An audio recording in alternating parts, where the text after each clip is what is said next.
Hello and welcome to the weekly news roundup. It is June the 28th, 2024, the vigil of the great feast of Saints Peter and Paul, as well as a commemoration of Saint Irenaeus. I'm Brian McCall, and I'm happy to be joined by CFN's production manager, Murray Rundus. We have got a powerhouse show today. Some huge stories broke just today, and we've got a lot of commentary and analysis for you. First up, Archbishop Carlo Maria Vigano is a follow-up from last week.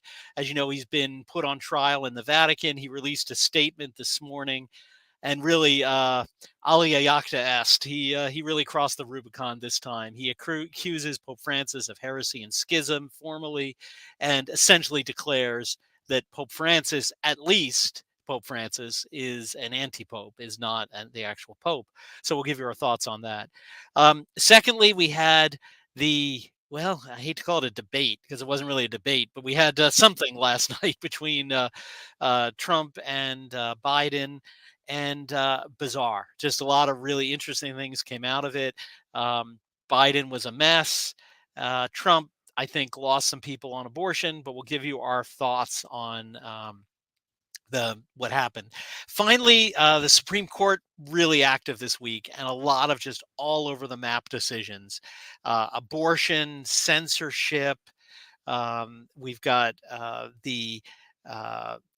actually multiple abortion cases, but a major one in Idaho, and then a ruling on January 6th that will affect one of Donald Trump's indictments coming up. So really an interesting alignment and mixing and matching of justices on those. But before we get into that, we have a powerhouse liturgical calendar this week. It's really just sort of one thing after the other. And we're going to start with the feast for which today is the vigil, Saints Peter and Paul. Yeah, we have a powerhouse day of stories, but also the liturgical year. This is really a magnificent time to be in the church and have such an amazing liturgical lineup here. And if you're a fan of Catholic Family News, do be sure to leave a like on this video, subscribe if you want more, and if you're one of our podcast listeners, do leave us a 5-star review. That helps us a lot. Now, when it comes to the feast day of tomorrow, it's the saints of Peter and Paul. Of course, these are magnificent saints, great apostles of the church. And it's really difficult to even overstate how big of a feast this really was and really should be even to this day. Before a lot of the liturgical reform, this used to be connected with an octave. It used to be a huge feast day tied in with, of course, St. John the Baptist that we had this previous week. And the vigil for these feasts also used to be a very significant event. It still is in the Eastern Church. Tomorrow is a holy day of obligation, for example, for the Ruthenian Church. Now, there's been a bit of controversy regarding the vigil feast and what saints fall on this day and not. It used to be Pope Leo II. Pope Leo II was known for fighting against monothelitism. Which is the heresy of believing that Christ had one will rather than the Nestorianism, which gets into the persons of Christ. They got into the wills of Christ, saying they only had one will. Pope Leo II, a fantastic pope that fought against that heresy, but Saint Irenaeus's feast day was moved to that day. Pope Leo II's was moved to July 3rd, and Irenaeus was on the vigil of St. Peter and Paul. Now, eventually, the liturgical reform, back when it wasn't completely wrecking the church, it made the prudential decision to move St. Irenaeus to July 3rd, where Pope St. Leo the second was. And this is an important thing to recognize. I think we should take this day to think about the great saints of Peter and Paul, but also the amazing saints of Irenaeus and Pope Leo II. They were men who fought against heresy, which we need more and more of today. Saint Irenaeus, known for his great work against the heresies, a defender of the Holy Catholic Church and the Roman pontiff himself. So 2 great feasts coming up on July 3rd, and we have this amazing vigil that we need to be penitential for in preparation for the amazing feast tomorrow. Yes, and again, I think in the United States, it's odd. It never really had been, even pre-conciliar, been a holy day of obligation. But even in Western Europe, many countries, it still is, and it certainly was before the Council. And you mentioned the Eastern as well. But it's really odd. The United States never really gave this feast its proper attention. But interesting, it's followed by on July 1st, which will be Monday this year, the Feast of the Most Precious Blood. And it's very interesting because the Novus Ordo, when they wrecked the calendar, they basically eliminated the Feast of the Precious Blood under the theory, well, we have Corpus Christi already. What do we need this for? It's all the same thing. But the church in her wisdom understood that Corpus Christi was very different from the Feast of the Most Precious Blood, because Corpus Christi focuses on the sacrament, Christ's presence in the sacrament, our reception of Christ, body, blood, soul, and divinity into our soul. Whereas the Feast of Most Precious Blood focuses on the sacrifice, the precious blood shed for our redemption, the payment of the debt by Christ for our redemption. And so it's that Catholic sense that the mystery is so great of the Blessed Sacrament that you can't actually even contain it in one feast. You have to have the Feast of Corpus Christi, but then shortly, as the beginning of the month next, follow that with the Most Precious Blood. And I would connect to that a real trinity, the Sacred Heart, that all three of them are really Eucharistic feasts that focus on different aspects of it, essentially getting collapsed, as I said, in the Novus Ordo. Not surprising, since they want to eliminate the sacrificial nature of the Mass and just make it this, focus on this communal meal aspect. But really a beautiful feast in which we can give thanksgiving for Christ shedding his blood for our redemption. And then don't have time to talk about it, but then we immediately get hit right after that with the Visitation on July 2nd. Next wonderful feast to celebrate that great mystery of the Rosary. We have First Friday and First Saturday coming up next week. Remember, if you have not already checked it out, head over to Fatima Center's website, fatima.org. They're having a 100 by 100 challenge for First Saturdays to get 100,000 First Saturdays offered to Our Lady on the 100th anniversary of her request. So all the details at fatima.org. Again, you don't have to do every one. It just, you report when you have fulfilled a First Saturday, when all the explanations are there on how to do that. You may be doing most of it already if you're already going to Mass, confession, receiving communion. So take a look at the Fatima Center's website. And I guess before we get into the first story, just like to apologize. We didn't air on our normal time this week.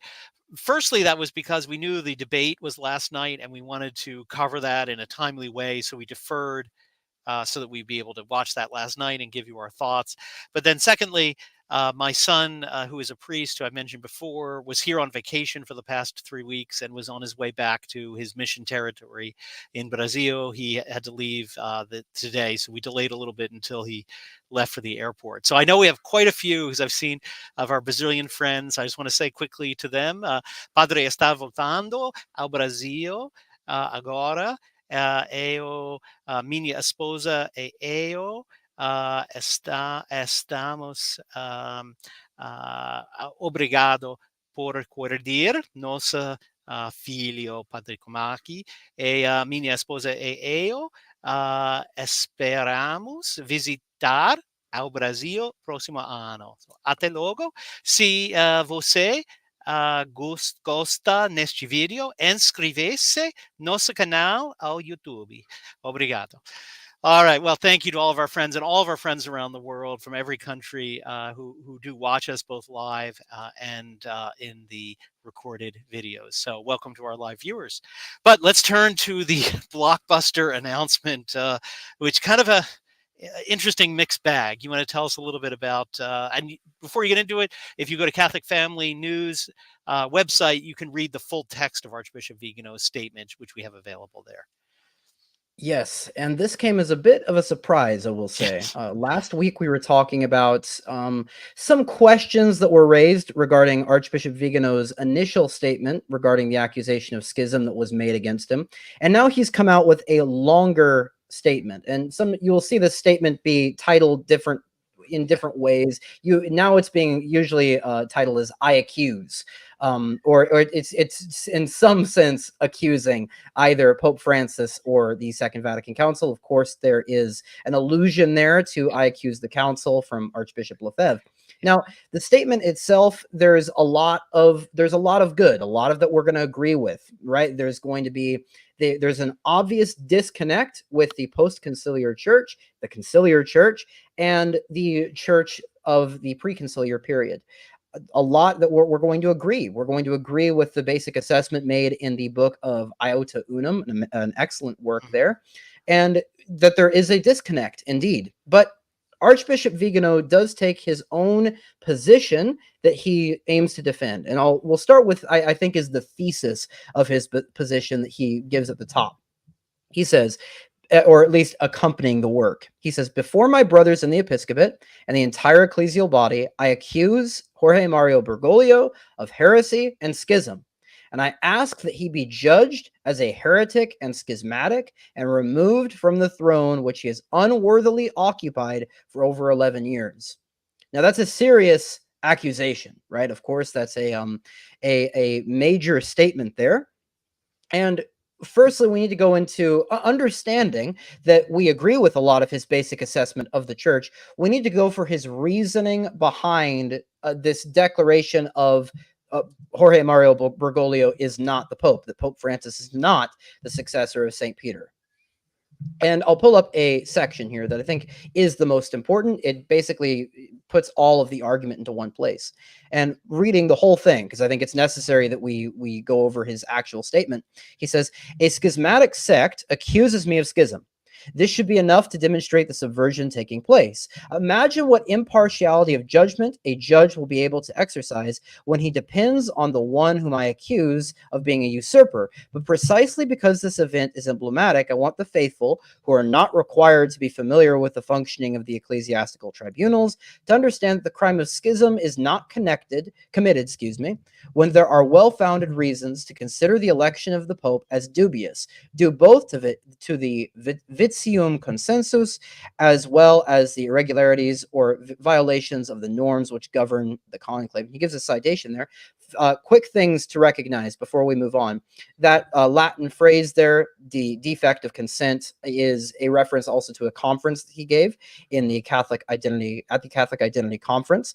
And well, actually, so he didn't give. He wasn't allowed to give it. He was supposed to give it, but then he published it afterwards because he was. Oh, not yes, allowed. yes. Yeah. It was a statement, I suppose, in connection with it. Yeah. But yes, you're right.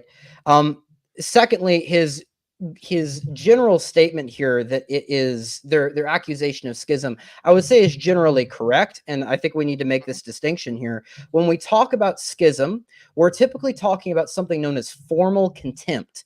And formal contempt can come into play when it's just not a mere disrespect, but a disregard entirely of the source of authority. And so in political terms, we would call this as treason, for example. And if we're talking in terms of the faith, we would call this apostasy. And if we're talking in terms of ecclesial governance, we're now talking about schism. And that would require someone saying that the Holy Father, the Pope, the Bishop of Rome, is not the source of jurisdiction or authority in the church. Somebody that is a willful Eastern Orthodox, we would say, does. It would seem, we can't read their conscience, but at least in act is making that declaration. I do not think anybody could say that Archbishop Viganò is saying that the Bishop of Rome is not the source of authority.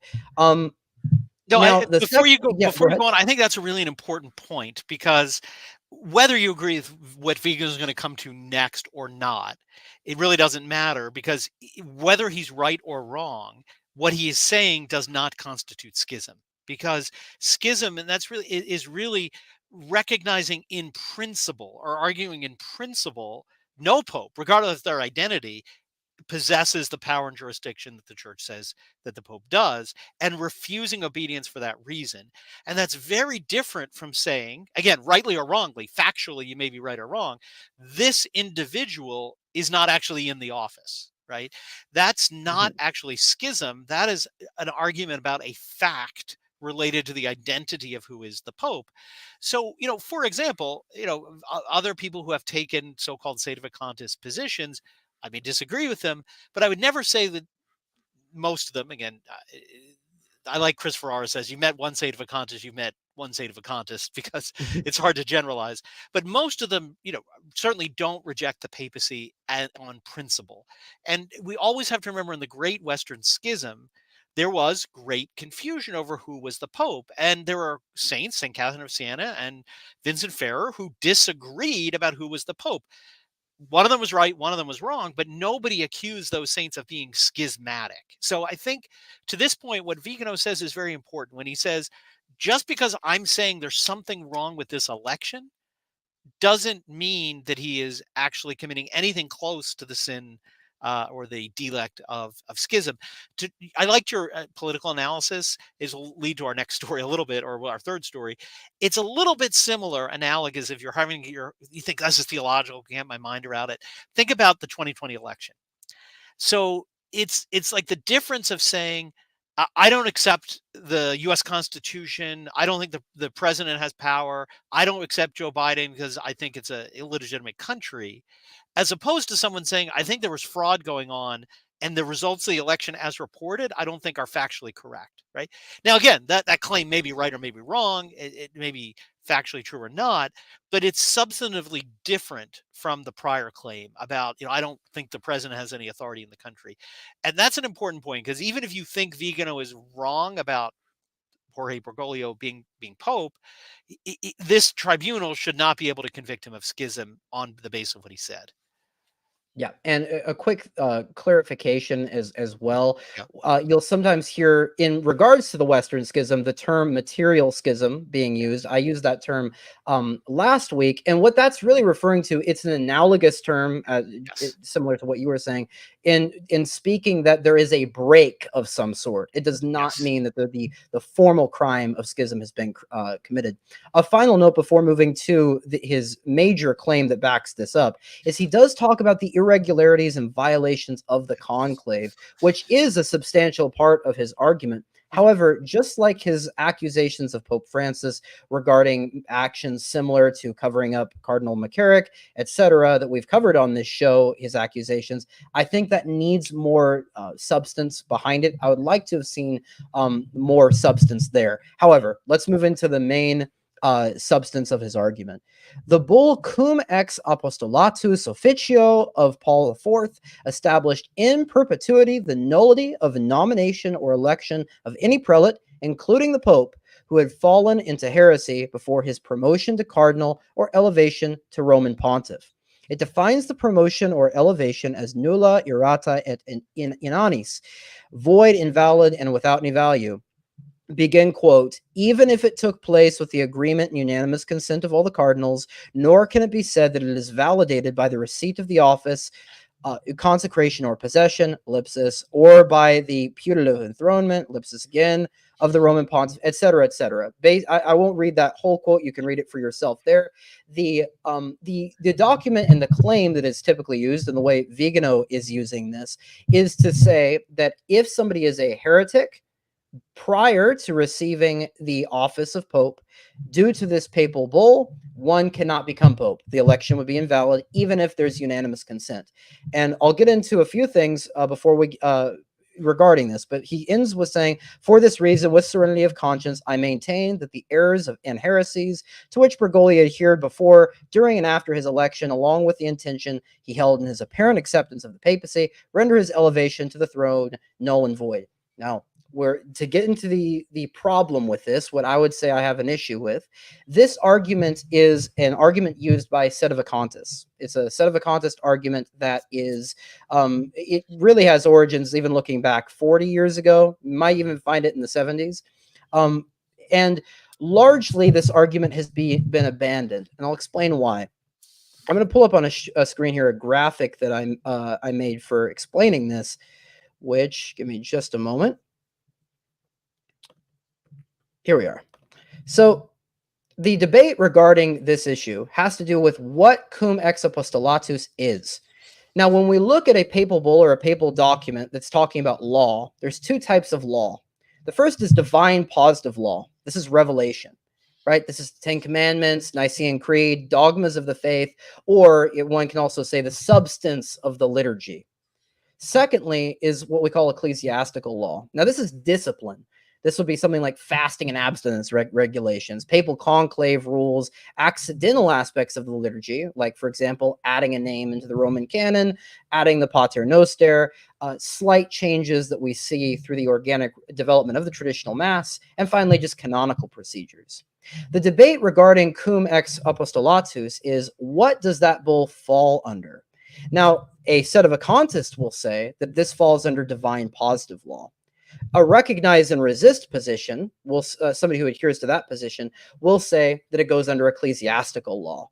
One of the reasons for this is because in 1945, another apostolic constitution of the same doctrinal weight, called Vacantis Apostolicae Sedis, produced by Pope Pius XII, really just contradicted this and said specifically, none of the cardinals may, by pretext or reason of any excommunication, suspension, or interdict whatsoever, or of any other ecclesiastical impediment, be excluded from the active and passive election of the Supreme Pontiff.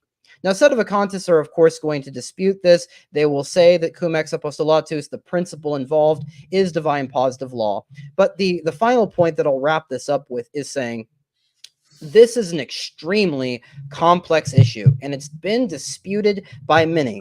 I can give the example of Sodalitium, which was a sedevacantist journal. I believe it's still operating, which said that this is an argument that really shouldn't be used. It's complicated. This is very disputed. And so what I do want to ask our audience, and I'll ask the faithful, and with something that I keep in my own heart, is I do not think that this argument produces the moral certitude to be able to make such a grave accusation that Pope Francis is not the Pope, and that, going by Vigano's other statements, that we should sever communion. He says, no Catholic of the good name can be in communion with the Bergoglian Church. That's an imperative, that we should sever communion, and that anybody who doesn't isn't a Catholic. I'm not convinced by that argument. Look, sedevacantists have great arguments, and I have good friends who are sedevacantists. I think they make great arguments in certain regards. Every position has weaknesses and strengths. This is not a strong position. So that's my initial reaction, not even getting into the contradictions. But Brian, what do you make of the primary argument, the substance of the argument of Archbishop Viganò here? Yeah, there are two things about it. One is something that I found very interesting, because there's sort of two major ways someone can go with this claim about Pope Francis. One is, all the popes up through Benedict XVI were perfectly fine. Vatican II may have some issues, but essentially, it just needs to be a little clarified, but there's nothing dangerous to the faith in it. The new Mass, if maybe aesthetically inferior, is still valid and legitimate. But Bergoglio has gone too far, and there's defects that, the argument that Vigano makes about defects in the conclave, etc., or he has tried to alter the faith, he's become a heretic, and you go down that route. Or the other alternative is the kind of what I call the classic sedevacantist argument, which no one since Pius XII's death has held the papal see, because, again, summarizing their argument, the council was errors, the post-conciliar magisterium contains errors, the church can never err, so none of these people were pope. But what's interesting about Vigano is he kind of straddles both, right? He plays the Bergoglio arguments, and look, I think he's got some valid factual points that I just don't think we, or even he in and of himself as an individual bishop, is competent to make a definitive judgment about. He just says there's some questions here, right? Again, my analogy of the 2020 election, there's some smoke, there's some stuff that looks fishy. We need an official, investigation of the church. But he then makes the leap with those that Bergoglio is not the Pope. But then he also basically is really clear throughout the document, because a lot of things we didn't show parts of it could have been written by Marcel Lefebvre or the current priest of the Society of St. Pius X about Vatican II, about the post-conciliar era, about the liturgy.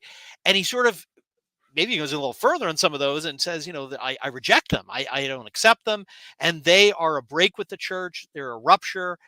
But that would lead to again, every pope from John the 23rd through Benedict the 16th, if you're going to be consistent. And he doesn't go there. I mean, he kind of brings you to the brink, but then doesn't take that step with them, doesn't refer to any of them as non-popes or anti-popes. So I'm left a little, I mean, I think he's now on record. He doesn't think Bergoglio is the Pope. He has skirted it. He's sort of suggested it, but he's I think crossed the Rubicon on that one. As to the other popes, I think he's still a little ambiguous on what he actually thinks. So that's the first observation. Secondly, I just like to make clear, look, I don't judge anyone in this issue. I like you, know a lot of people who are various stripes of sedevacantism. And, I had a long 3-4 hour video conversation with one of them, um, Louis Verrecchio. You can watch on our channel. And, I think like you, there's a lot of things they say that are very valid and said some good things. I don't agree with everything, but I don't judge them. I mean, I don't say No, yeah. to them, well, obviously you're going to go to hell because you didn't think that John Paul II was the Pope or whoever. I think that these are not people, even if I think they're wrong on some things theologically or factually at various points, are not breaking with the church. They are not rejecting the Catholic Church. They are not schismatics. They are not rejecting a defined dogma of the church. And therefore, I think anyone who just sort of says, "Oh, they're sedevacantists, they're going to hell, they're outside the church," is wrong. I think we are in as Bishop Fillet calls it, a great mystery, and exactly what's going on and what this all means, I think we just have to be patient. I think God is asking us to exercise the virtue of patience and say, and to stay our curiosity. I mean, one of the things social media has done is we're obsessed with curiosity. We have to know, we have to get the answers. I think God is saying, you know what you need to know, the faith, the liturgy.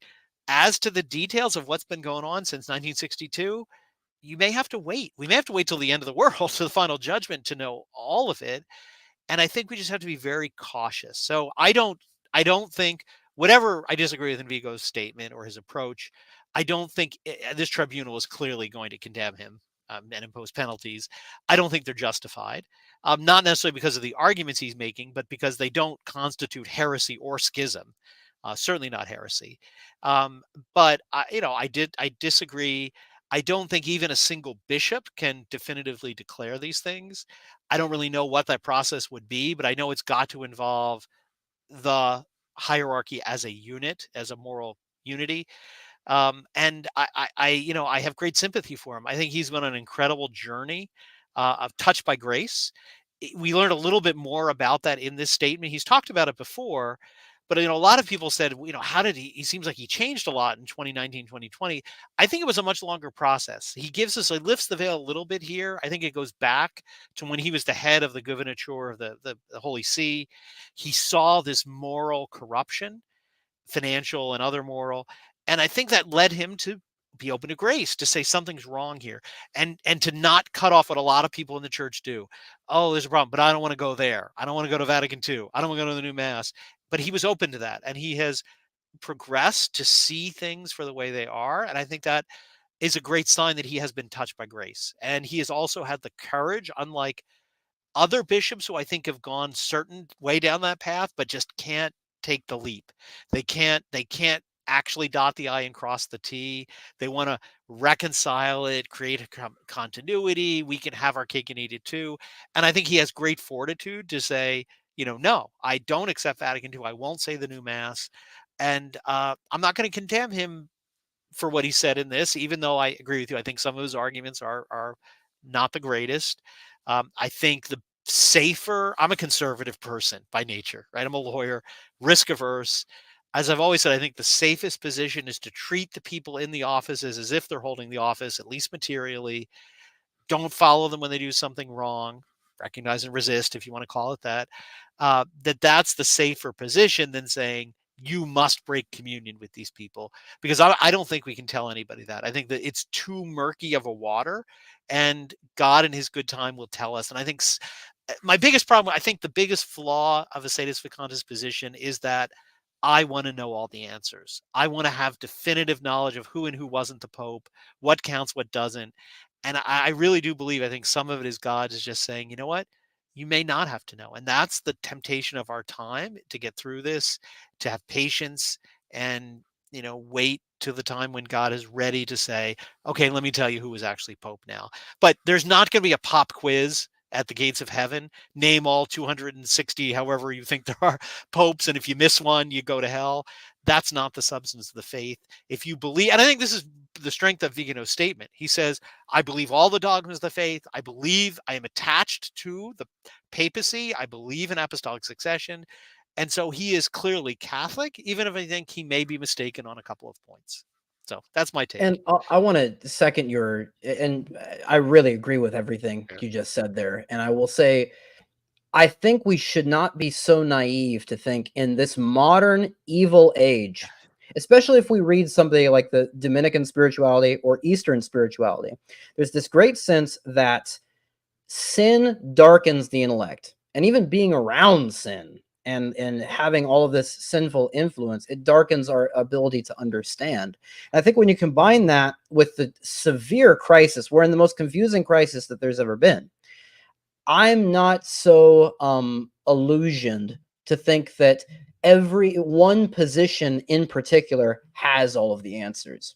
I personally think every one of these positions has major difficulties. Now, personally, I think the Society of St. Pius X's position, not necessarily going into everything that they've ever done, but their position itself, the position of Archbishop Marcel Lefebvre, it's the most internally consistent, and it's the one that actually has a vision for the future. Now, I'll second Brian's point. If we had if Archbishop Viganò said, look, I have these concerns, here's what I think, of course, in the interest of truth, I would feel obliged to make these concerns about the argument. However, the reason that I think that this needs to be explained, and the reason why we've seen the Society of St. Pius X, for example, distance themselves from Vigano, is that statement that you have a moral imperative, or at least seemingly. Maybe he just he didn't communicate properly, but that moral imperative to sever communion with everyone involved with saying the Pope's name in Mass. To me, that does go too far. However, like Brian said, I'm not in the position to say, as the judge, I'm more of a traditionalist, I'm more of a Catholic than you. But still, for the point of truth, these things do have to be addressed. The arguments have to be addressed. If it's ecclesiastical law, our argument works. If it's a divine positive law, sedevacantist argument works. I mean, it just gets, to me, it's too confusing. It's a disputed matter. I doubt there is moral certitude to be found there. So that's my position on it. Some good, some bad in the statement. No matter what, we have to pray for the church and pray for Archbishop Viganò. Absolutely. And look, if somebody said to me, here's your choice, you're going to be marooned on a desert island for the rest of your life, either with Cardinal Blaise Cupich or Archbishop Viganò, I'll take Viganò any day. So, Right. notwithstanding any differences. So, and again, I noticed the one comment, be careful with these arguments, somebody quoting Suarez.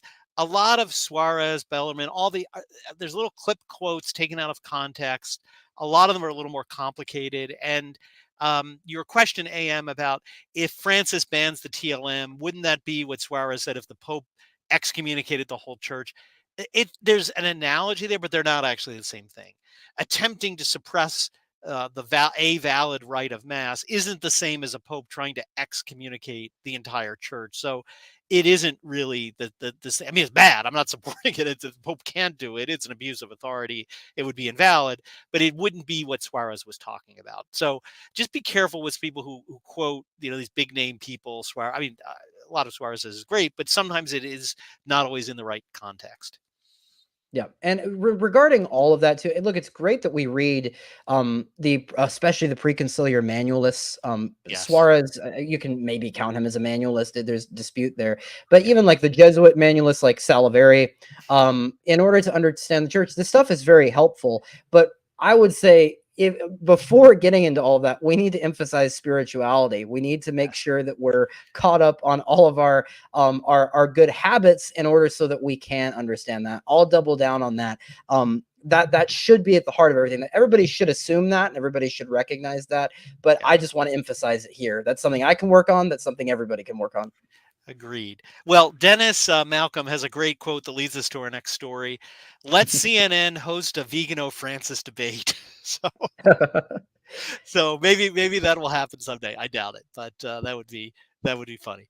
Well, that does bring us to our second story, and that was the bread and circus show last night Ugh.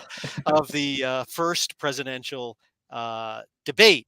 Um, so it was really interesting. As you may know, this was an unusual debate. Number one, it happened in June.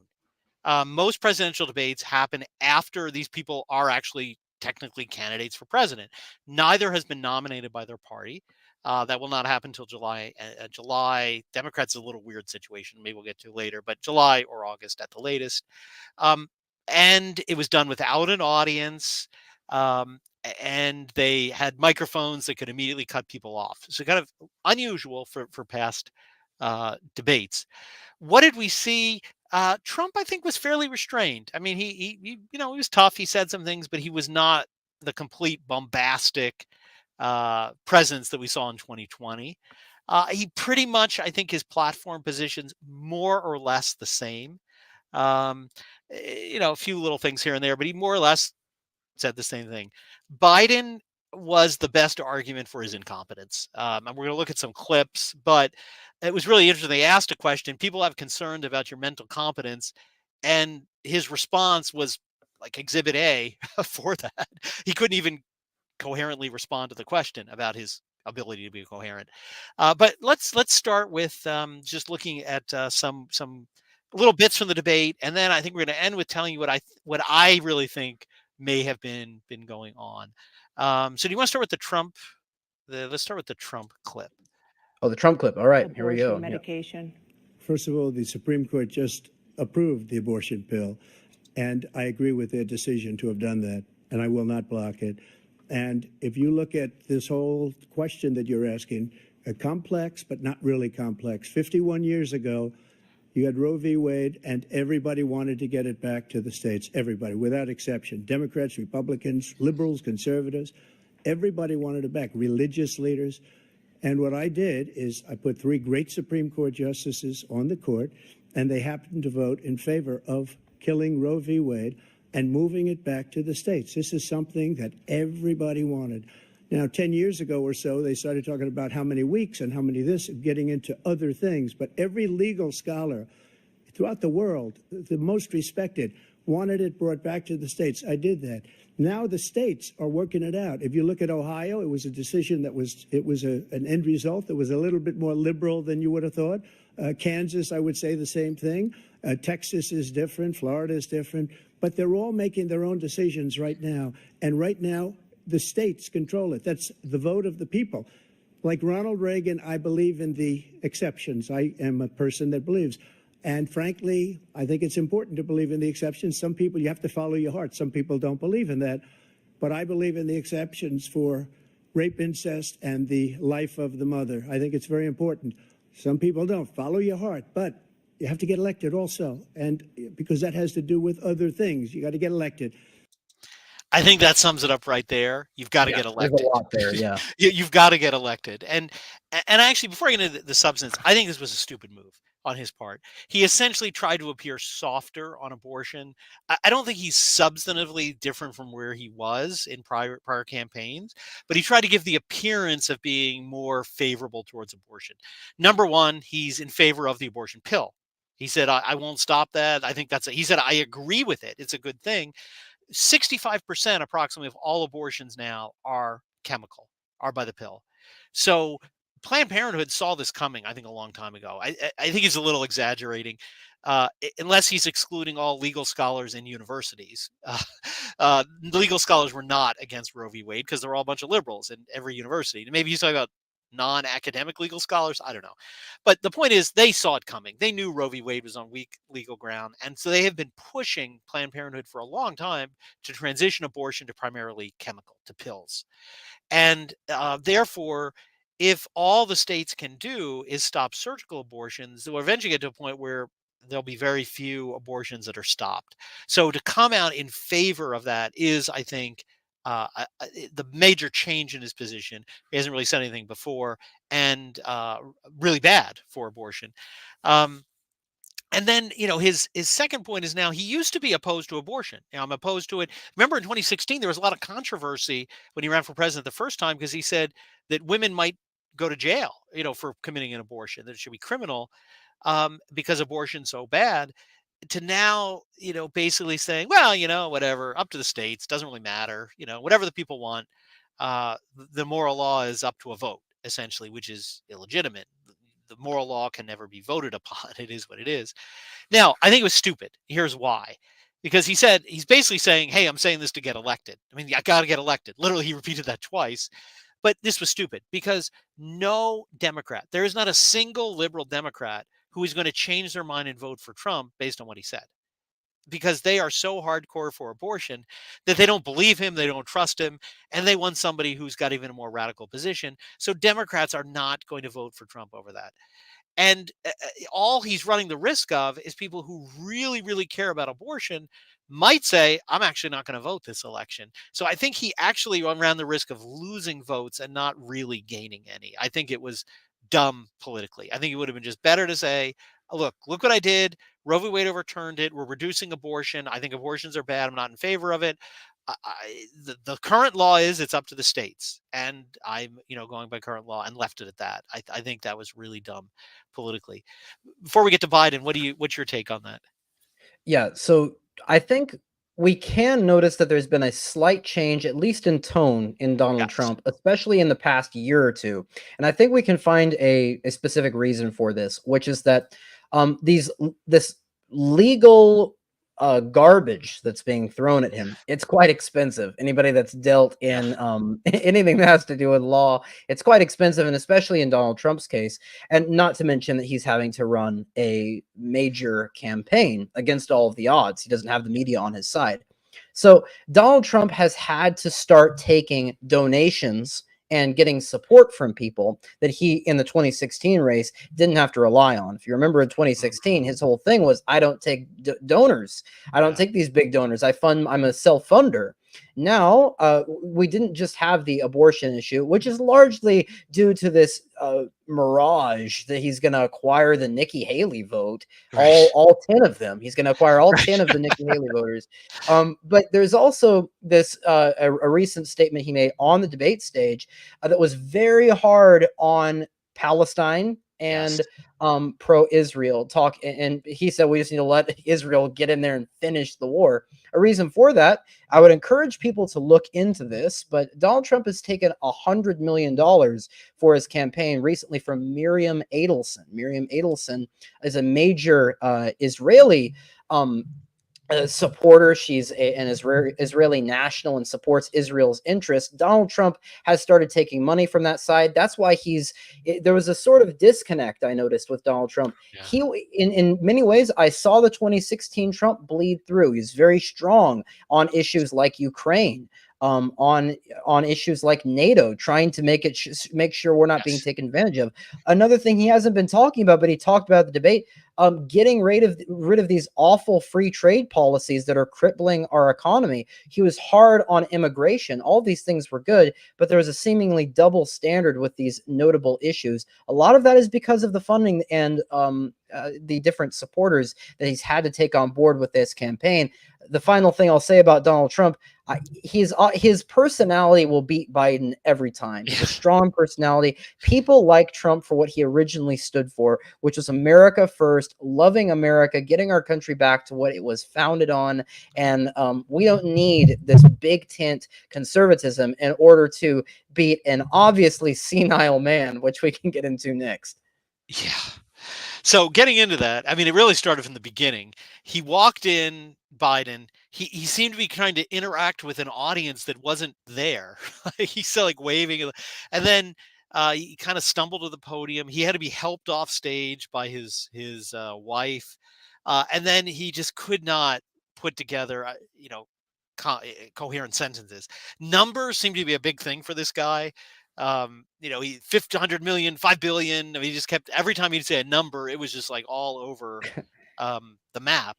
And we're just going to play somebody. I forget who collected. There was somebody collected a little montage of clips. Yeah, this is the Trump campaign. They put out a campaign ad. This is the perfect ad they could have put out. So we'll put a little clip of this on. Yep. Folks, how are you? Making sure that we're able to make every single solitary person eligible for what I've been able to do with the COVID. Excuse me, with dealing with everything we have to do with. Look, if we finally beat Medicare, we're trying to provide housing for Black Americans. The impact on the choice, the idea that they're gonna, I'm proposing that everybody, the millionaires pay 1%. So no one I've not raised the cost of Social Security for anybody. I got my handicap, which when I was vice president, down to a 6. And wants to get rid of the ability of Medicare for us to be able to negotiate drug prices with the big pharma companies. What I'm going to do is fix the tax system. For example, we have 1,000 trillionaires in America. Billionaires in America. No one was hurt. No one Israeli was accidentally killed, and it stopped. And I'm going to continue to move until we get the total ban on the total initiative relative to what we're going to do with more border patrol and more asylum officers. I mean, and that could have gone on longer. Much longer. I mean, it was embarrassing, frankly. It was, and even when he wasn't talking, if you've ever visited patients like in a dementia or Alzheimer ward, they kind of just have this blank face, their mouth hangs open. And when Trump was talking, he was kind of like that. I mean, it's what it reminded me of. It was really sad. It was really, really sad. He clearly demonstrated the man does not have the competency to be running the country right now. And I don't frankly know who is, because it can't be that. But let alone for the next 4 years. But that's not what I find interesting, because I think many of us have been saying this for years about him, that he's not competent. But I think there was actually something more sinister going on here. And here's why. While we were watching the debate, a couple of people in my family were all watching it together, and we had people on their phones kind of monitoring the Twitter feeds and kind of what the commentators were saying live as it's going on. And literally the debate had not been on for 2-3 minutes when CNN was saying, we have statements from Democratic leaders that Biden needs to step aside. Immediately, like before what you just watched it actually even happened, from the very early moments of the debate. And then after the debate, immediately, as soon as it ended, across the networks, they were like reading a script. They were all saying the same thing. We've gotten phone calls. One of them said Obama's called. Their phones ring off the hook. Governors saying he can't be the nominee. We have to get a new nominee. He has to step aside. And it was so eerie that they were saying the same thing that it couldn't be a spontaneous reaction, right? There's no way that they could all have had those reactions, have the statements from people that quickly, unless it was set up ahead of time. Now, why would they do that? My theory is they knew this guy was not able to win this election, right? Even if people don't really like Donald Trump, they go, I can't vote for that. And I think they've been trying to get him to step down. They got his own guy in his own administration to look into his documents that he kept as senator and vice president illegally, and issue a report that said he was too senile and too feeble of an old man to stand trial. I think that was their first shot across the bow to say, you got to go. He weathered that. I think they're in full panic mode. I think they then thought, okay, we can't get him to step down, but we'll destroy Trump by getting him convicted. So they get him convicted. His numbers go up, if not stay stable at a minimum. They go up. He raises more money. And I think they finally realized Trump is not going away. We are not going to get rid of him with these trumped up legal charges. So they're stuck with a problem. Under the rules, they cannot just not nominate him at the convention. The delegates, he has 99% of the delegates. You would need more than 50% of them to break their pledge to vote for whom the people of the states elected them to vote for. And I think they know this is not possible. They're not going to be able to have a coup at the convention and overturn the votes. Putting aside the fact of these are the people who are supposed to be for saving democracy, and their idea is to overturn an election and put a nominee in who nobody voted for, putting that irony aside, I just think they know it's not possible. What is possible under the rules of the Democratic National Party is that if the nominee dies, becomes incapacitated, or refuses the nomination, then it's thrown open and the delegates are free to vote for whoever they vote for, and they can push somebody through. So I think what they need is him to say, I throw in the towel. I can't do this. So I think this was a coordinated effort with CNN, the networks, the liberal media, and the Democratic Party to humiliate him. I think they asked questions that they knew he'd have trouble with. They cut off his microphone to accentuate it, and they were prepared with their talking points to basically have this outcry with the hope. Again, I'm not predicting whether it will happen or not, but the hope he'll just say, you know what, I can't do this. And pull Lyndon Johnson, 1968, much earlier in the season than now. Lyndon Johnson, because of all the anti-war protests, said, I'm not running. And then he will step down. Then they will have free reign to put in whoever they want. And it was just amazing. I mean, these people in CNN were saying, if he is the nominee, Donald Trump will be president in 18 weeks. I heard a CNN person say that. If you listen to their tone, they're fawning all over Biden. I love him. He's wonderful. So I think they want him to say, here's your chance to either go off into the sunset as the hero who did his job, retired, and did the right thing for the country, or go down the path of the guy that let Donald Trump win. I think there's intense pressure on him right now because they know they need him to step down to bring about their plan. And it just was too coordinated last night. I think this was, and again, they may not succeed.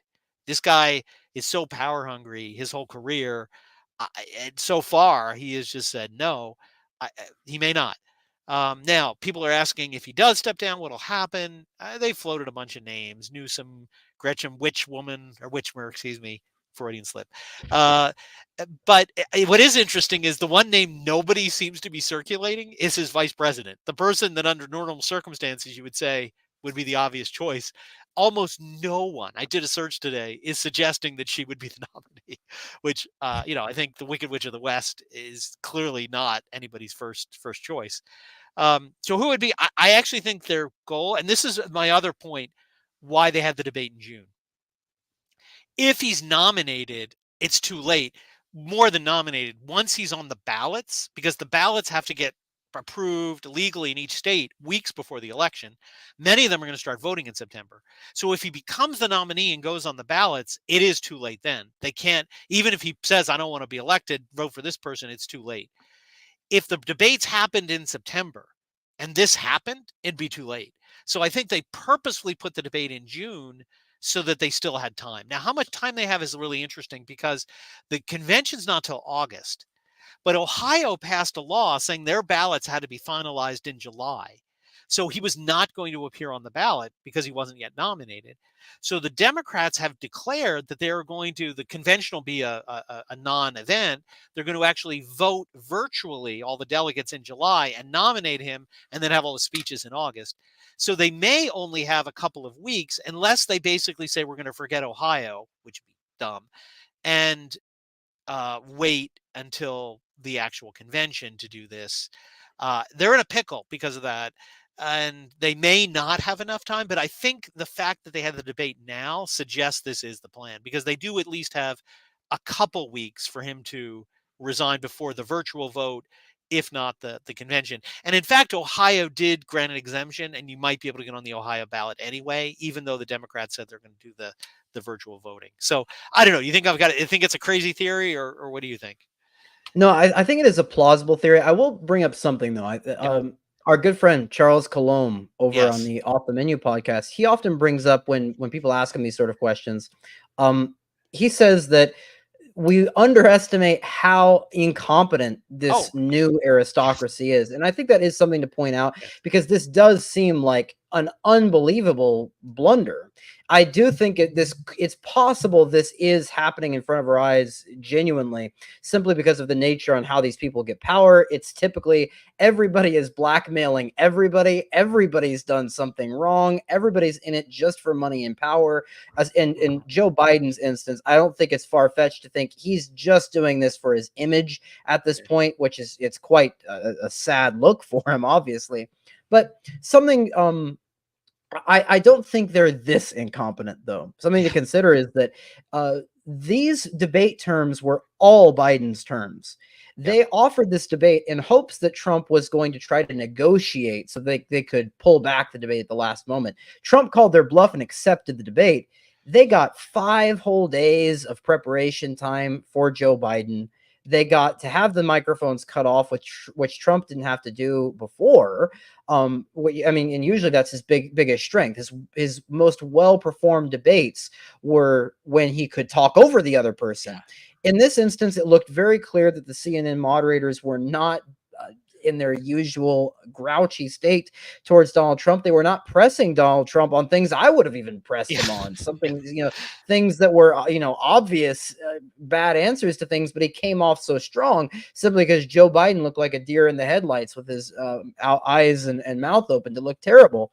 So I don't think it's that far-fetched that this could be just trying to get him out. And we should be very scared if that is the case, because Gavin Newsom, he's much more formidable than Biden at the current state. After the worst debate performance of all time with Joe Biden, Donald Trump would have a shot at New York. He'll win Virginia, New Mexico, Las Vegas, Nevada, even these major blue counties like the Maricopa County that flipped many blue votes in Phoenix, Arizona. All these things would go completely red looking at the polls right now. So Gavin Newsom, there would be a different story. But at the moment, Trump's looking strong if they keep this senile old man in charge of the DNC. Exactly. I want to second what you started with. I mean, again, I think they are devious, demonically devious, but I agree. I think we overestimate their competence. So, and again, that's why a lot of these theories that I think are true, but they don't often achieve their goal. I mean, they do advance the ball down the road, but often they bumble things, they make mistakes. So this may have been a miscalculation if they planned this. And you're right, it may have been they planned the debate the way you said, and Trump didn't. So then they had to flip plans to this plan. And again, he just may not step down. Remember, I think he is the master blackmailer, Biden, and really his people. So I think, if they really push him out, he could threaten to expose a lot of them. So he may just hang on if he really believes. I think the key is going to be if he, in his mind, really thinks the best thing for me and my legacy is to step aside. It's the best thing I can do. He'll do it because he's out for himself. And if they convince him of that, it's possible. But they may have just destroyed themselves, because if the plan fails and he stays, I agree with you. I think it is so blown away by Donald Trump now that they can't cheat their way out of it. I mean, it's just impossible. The other interesting thing, I agree with you. I think they were very gingerly. They treated Trump very gingerly, even post debate, because they did attack Trump a little bit, because even if they're going to swap out Biden, they know they got to go against Trump. So their take on the debate was Biden was senile or bumbling and Trump was a liar. Trump lied about everything.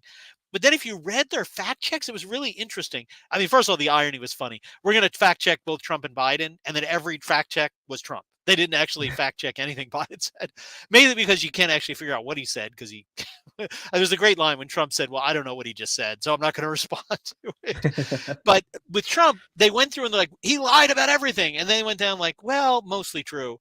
Well, needs context, needs unpacking, i.e. they were true, right? But they just didn't like them. So it was kind of interesting that they, even in going after Trump, usually when they would fact check him, they would just say, false, false, lie, lie. Even here, they kind of did the headline, but were even less aggressive than they've been in the past. So it is weird. They almost are deflecting attention to Trump to get rid of Biden, but they will certainly turn back to Trump if they're able to swap him out, because he's not going anywhere, clearly. Certainly. Well, we unless there's any more you want to add to the debate, we have a lot, and we won't get through all this, but the Supreme Court was incredibly active this week.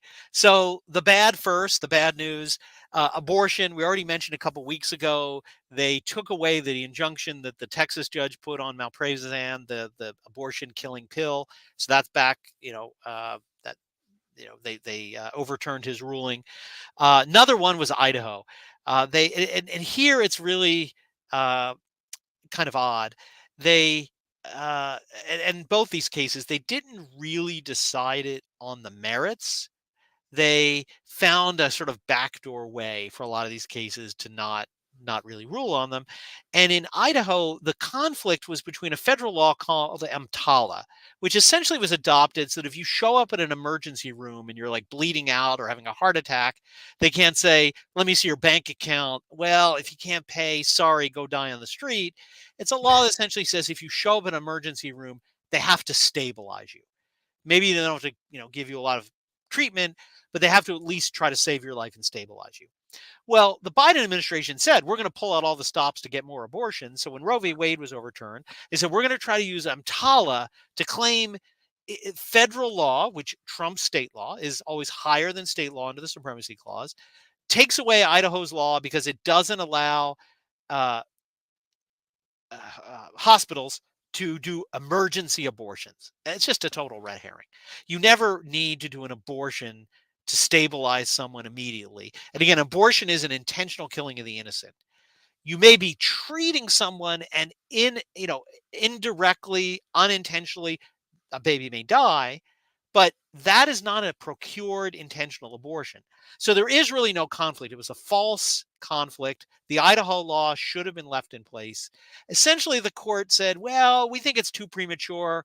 Go back to the circuit court. And but practically what they did was there was an injunction against the Idaho abortion law saying can't take effect. That got taken away and the Supreme Court put it back so that Idaho can't enforce its abortion law. A little complex legal there, but essentially they just kind of said, we're going to kick the can down the road on that one. Same things for the censorship case. Huge case, Missouri v. Biden, where a couple of states and some individuals sued for what we now know the Biden administration pressured, persuaded, twisted the arms of Facebook and others to censor people's posts during the Biden administration, to essentially outsource to private corporations what the Constitution, the law prohibits the federal government from doing, censoring speech. And the case made it all the way to the Supreme Court.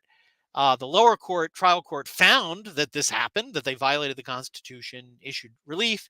Supreme Court says, oh, wait, wrong people. You can't bring this case. We're not ruling on the merits, but everything's fine because you're the wrong people.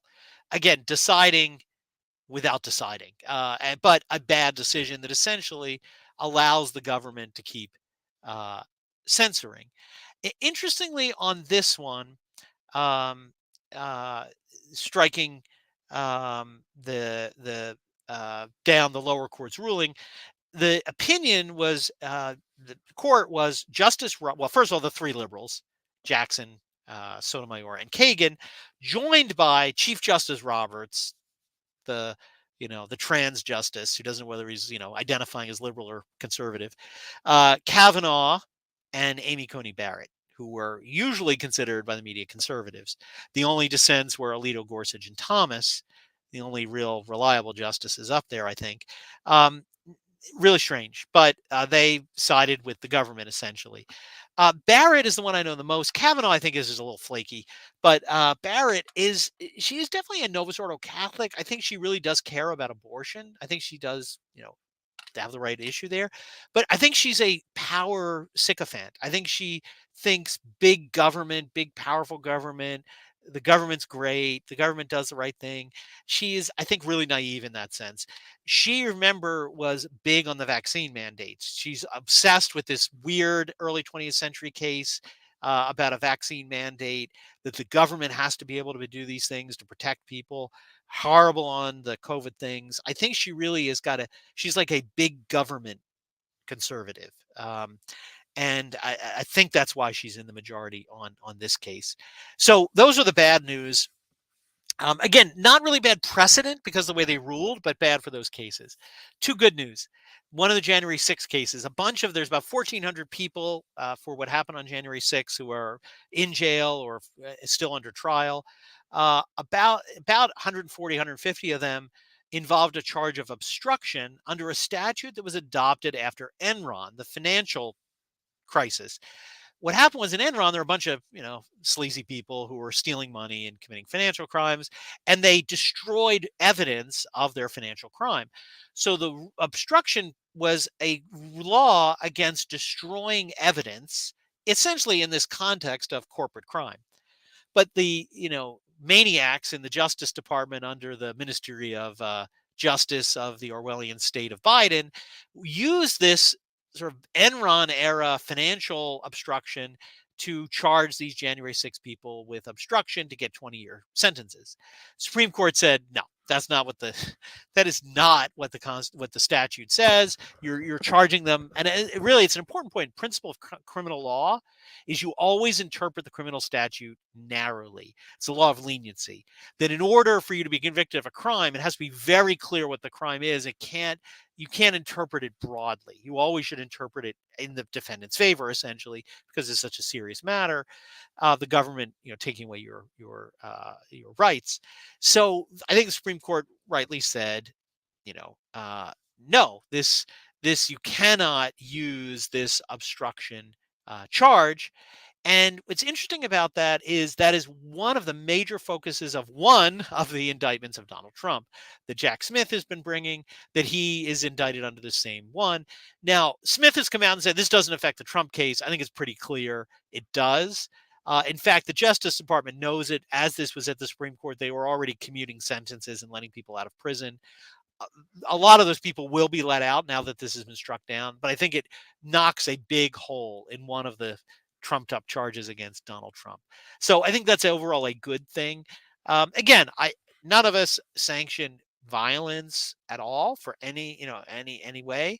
But a lot of these people to be brought up on this for walking around the Capitol, you've seen the videos, taking pictures, being invited in by some police, and then we're charged with this obstructing the justice was just a farce. So I think it's good the Supreme Court did cut that back. Lastly, probably one of the most significant decisions that came out today is a blow to the deep state. So they overturned a 40-year precedent in a case called Chevron, which essentially amended the Constitution and said Congress doesn't have to make laws, and the courts don't have the power to interpret those laws. Under the system of government set up in the Constitution, Congress makes laws, the executive enforces them, and the judiciary interprets them. What Chevron said is, Congress can just pass some general law, and unelected, unaccountable deep state bureaucrats can decide what the law means, and the courts just have to do whatever they say. The courts can't independently evaluate the law and exercise judicial judgment. They just do whatever some pencilhead in Washington, D.C. says the law means. It is what has really allowed the explosion of the deep state in the last 40 years since Chevron was decided, because the courts used to be a check on the bureaucratic agencies. Wait, that's not what the law says. You can't do that. Now they had sort of carte blanche. Here, the so-called 6 conservatives aligned and said this was a bad decision and overruled it. It throws into doubt a lot of the deep state regulatory, administrative state, bureaucratic state, where it will go. A lot of fallout for decades legally over that. So I think for those who think there really is a shadow government in Washington, D.C. that is running things, this, again, won't end it, but I think was a blow to them. Yeah, and regarding the deep state, this is something where radical action, I think, needs to be taken. If Donald Trump does get in there, I think he'd be wise to get rid of as many federal employees as he possibly could and put his own people in there. That would be a mixed bag, but it'd be a lot better than what we have now. I mean, this is a terrible. We don't have any sort of meritocracy anymore. It's simply, as you mentioned, it's an Orwellian sort of mysterious blob of a deep state telling us what we should be doing with our country. And the only thing I'll say about the Supreme Court rulings is saying, I think there's a delicate balance that needs to be found. And Donald Trump did touch on this, even though not in a very good way, which is finding the balance between subsidiarity and then finding the balance with, as you mentioned, this sort of strange obsession with just hoarding power and a gigantic government. The Catholic position has to balance both of those things. We do need to make sure that individual communities are meeting their own needs without having strange foreign laws applying to themselves that don't work for their particular situation. But at the same time, we are, especially in this age of a new industrial revolution with these tech companies that have that's regulating our speech. What we're doing right now is we're speaking on a social media platform. This is obviously different than just an Apple company or something. Not app, forgive the pun on the tech company Apple, but a grocery company. It's obviously different. This is the new town square, and there is a need for government intervention. Having just a strict libertarian mindset on this would mean that those not in power, like us traditional Catholics, are going to get suppressed. And so we can't have that. We need to find that balance between making sure those communities have their needs met, and also so that we can't completely get washed away as traditional Catholics. Absolutely. And one last point, I was mentioning the weird configuration of judges on the January 6th case, another weird one. Amy Coney Barrett dissented. She said these people should be able to go to jail for this. And the most recent judge, the one appointed by Biden, Jackson, was with the majority for kind of some bizarre reasons, slightly different reasons. But again, Barrett was on the side of big government. Throw people in jail. It's okay. Interpret the statute against them. So again, I think she's a really dangerous person on the court for some of these strange, really neocon. I mean, she's really kind of the neocon 1980s, early 90s George Bush kind of conservative with a strong position on abortion, obviously. But other than that, it is that really post Ronald Reagan deep state Republican Mitch McConnell. To give further examples. Not a fan. Not a No. fan at all. Well, so long show. We had a lot to talk about across the board, but hope you enjoyed it. Thank you to everyone who was participating. We were able to refer to a few comments, but thank you for building a community out there, talking among each other, and do help us by liking and subscribing and forwarding these videos around to help us get more viewers. If you liked our little thing about the saints at the beginning, we've been a couple days a week at least doing a little short video. Mostly you, Mary, have been doing that about the saint for the day. Been very popular. Nice little quick video, just if you want a little spiritual reflection. So watch for those, pretty regularly. And thank you to those who watched. A lot of people seem to be benefiting from it. For sure. So let us end by bringing all of these concerns and placing them in the hands of our Blessed Mother. She, as she told Juan Diego, do not be afraid. I am here. I am who am your mother. In the name of the Father, and the Son, and the Holy Ghost. Amen. Hail Mary, full of grace, the Lord is with thee. Blessed art thou amongst women, and blessed is the fruit of thy womb, Jesus. Holy Mary, Mother of God, pray for us sinners, now and at the hour of our death. Amen. Eternal Father, offer the cross of our Lord Jesus Christ and all the instruments of his holy passion, that thou may put division in the camp of thy enemies. For thy beloved Son has said, a kingdom divided against itself shall fall. Saint Irenaeus. Pray for us. Saints Peter and Paul. Pray for us. Our Lady of Fatima. Pray for us. In the name of the Father, and the Son, and of the Holy Ghost. Amen. Well, have a wonderful feast day. Have a feast day tomorrow. And God willing, we'll see you back on Thursday, our regular time next week. God bless.